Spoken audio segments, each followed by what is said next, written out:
Salam, apa kabar saudara-saudara pemirsa semua? Tentu kabar baik dan sehat, bukan? Jumpa lagi dengan saya, Mariati Saragi, dalam video Teologi Kristen dalam Eklesiologi 6 tentang fungsi gereja.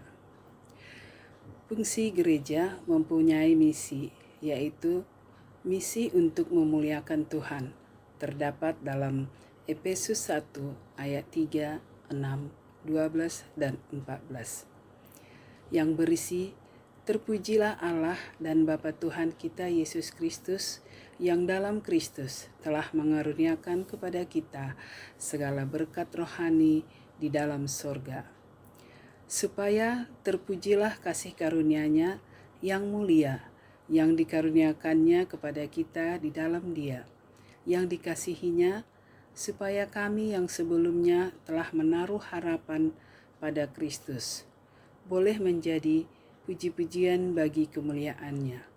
Dan Roh Kudus itu adalah jaminan bagian kita sampai kita memperoleh seluruhnya, yaitu penebusan, yang menjadikan kita milik Allah untuk memuji kemuliaan-Nya.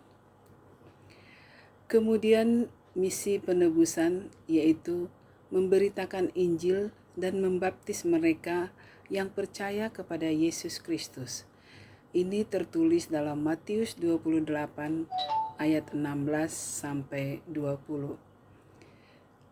Ke-11 murid itu berangkat ke Galilea, ke bukit yang telah ditunjukkan Yesus kepada mereka.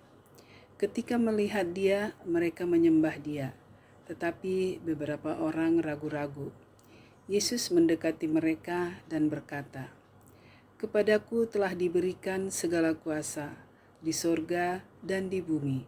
Karena itu, pergilah, jadikanlah semua bangsa muridku dan baptislah mereka dalam nama Bapa dan Anak dan Roh Kudus, dan ajarlah mereka melakukan segala sesuatu yang telah kuperintahkan kepadamu. Dan ketahuilah, aku menyertai kamu senantiasa sampai kepada akhir zaman."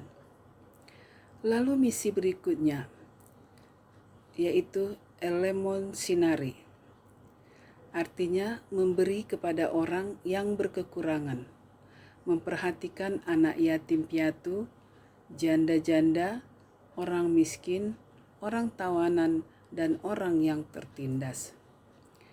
Fungsi gereja kedua adalah pelayanan gereja.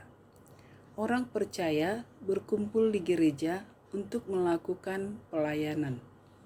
Pelayanan adalah kerinduan setiap anggota gereja. Dan tugas pimpinan gereja adalah memperlengkapi setiap anggota gereja agar mereka dapat melakukan pelayanan.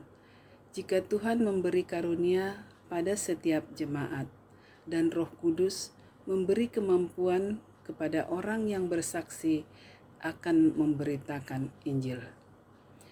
Pelayanan gereja bertugas antara lain pengguna karunia roh. Bentuk umum pelayanan di gereja diindikasi dengan adanya karunia rohani dan karunia roh yang dapat dilakukan oleh jemaat tersebut. Kemudian pemberitaan firman Tuhan. Kemudian penggunaan upacara gereja. Kemudian pendisiplinan gereja. Dalam konsultasi pribadi, pertemuan kelompok kecil, pertemuan gereja, dan ekskomunikasi. Manfaat pendisiplinan. 1. Gereja menjadi kudus secara ajaran yang baik, hidup kudus secara rohani, memberitakan Injil yang menyenangkan hati Tuhan. 2. Gereja tunduk kepada Allah dan firman-Nya, yaitu tunduk kepada Yesus Kristus, tunduk kepada kontrol roh, dan tunduk kepada instruksi dalam firman Tuhan. 3. Gereja tunduk pada pendetanya. Mereka berkhotbah dan mengajar, memiliki iman yang kokoh, memiliki tanggung jawab yang besar, serta mereka berjaga-jaga atas jiwa orang percaya Jika diperlukan, pendeta harus disiplin juga. 4. Gereja memiliki jemaat yang berhubungan baik satu sama lain. Dengan kasihilah sesamamu manusia seperti diri satu sama lain. Merendahkan hati satu sama lain. Sekalipun memiliki tugas dan fungsi yang berbeda, tetap kita adalah satu anggota jemaat yang sama. Kemudian kita masuk penyembahan dalam gereja.